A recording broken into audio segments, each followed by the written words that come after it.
Yo, welcome future roller champions to this video where we will dive into many tips and tricks that will help you jump into the rink with the knowledge and confidence to create a winning offense. Roller champions at its core is a team game, and the best way to move the ball around quickly is to pass the ball between your teammates. The most effective way is by using the magnetic pass. You can do this by pressing this button, as it appears at the bottom right of your screen. While the pass does lock onto the other player, you need to aim towards the player you wish to pass it to, as it will always target the player closest to the center of your screen. You will need to be within the 30-meter range, which can be from any direction 360 degrees around your character. This means that the magnetic pass should only be used for short, quick passes to move the ball around. You can pass the ball, however, further distances using the shooter button. You can do this in two ways, by charging up and either yeeting it, or rolling it, pressing the appropriate button. However, throwing it like you would shoot it can be pretty slow, giving the opponent a better chance to steal it. Whereas rolling the ball, it will travel faster and can be harder to predict if you do it right. Learning to effectively pass with your teammates using these methods is a key to a strong and successful offense. Moving around the arena quickly and efficiently is also extremely important in this fast-paced sport. There are a few ways to move around the arena, whether you have the ball or not, and the most basic of these starts with pumping.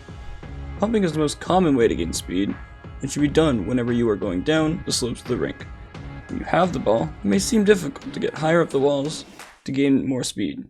The best combo of moves for this is to time a dodge, going into the wall, and jumping at the end of it to go further up the wall. Once you've gained all that height, one pump down the wall and you are well on your way to zooming past your opponents. When you don't have the ball, a simple uppercut up the wall and a pump down is your biggest tool to quickly pick up speed when you need to. The most obvious part of roller champions, of course, is tackling your opponents. But tackling the ball carrier isn't the only way to use this move. It should come to no surprise how versatile the tackle can be in this roller derby style game. When your teammate has the ball, you can use tackling in its many forms in order to create more space for the ball by tackling other opponents trying to get in the way. This can also be especially useful when you are trying to score, as you will tend to find the opponents waiting under the goal to jump up and block the shot. Knocking these opponents down will allow for much less chance for the opponents to jump up and block it. Speaking of scoring, the game is ultimately won when the team has the most points when the timer hits 0, or if the team manages to get 5 points. The goal opens up once the ball, after getting possession, has successfully passed through each of the 4 checkpoints in order. Once the net is open, finding the right opportunity to make the shot is important when you have 3 players trying to either tackle you or guard the net.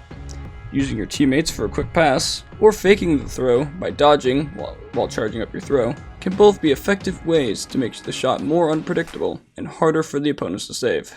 There are a long list of different moves that can aid you in the rink, and can all be found in the pause menu under the moves and rules, if you ever forget.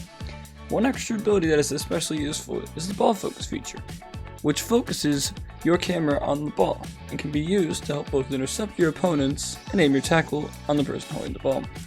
I really hope you enjoyed this video and can take 1 or 2 things into the rink with you on your journey to becoming a roller champion. I'm Stealth, and I hope I see you all very soon.